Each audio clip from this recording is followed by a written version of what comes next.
Ռազմավարական ազգային հետազոտությունների հայկական կենտրոնի տնօրեն Ռիչարդ Կիրակոսյանն այսօր Ամեկ+-ին ասաց, որ Ղարաբաղյան կարգավորման հայանպաստ լուծման ամենամեծ խոչընդոտն է Հայաստանի ներքին թուլությունը։ Արմատական բաժարը ադե որ մարդ մեկին հետո այս ներքին դակնաբը որ գնամ ասել կամ crisis-ը չի լուծվին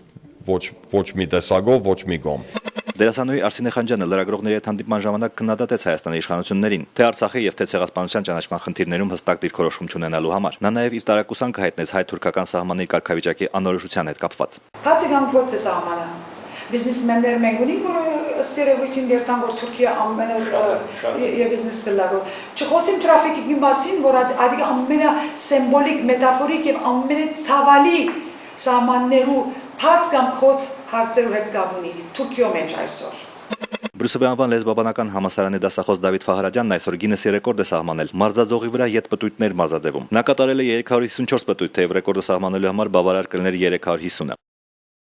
Հետագայի մասին պայմանագիր պետք է կնքենք Լոնդոնի կենտրոնական դերասանուհի հետ եւ աշխատենք իրանց հետ։ Հուլիսի 19-ին հերթական փոթորիկը մեծ վնասներ է պատճառել Գյումրիի բուլվարային թաղամասի բնակիչներին։ Քամին պոկել է մի շարք բարձրահարկ շենքերի տանիքները, գլխի վնասվածք է ստացել մի կին։ Գիտենք նորից երկրաշարժ է, երեխեն մինչև մի վախեցա, չգիտեմ ինչ վիճակի մեջ է։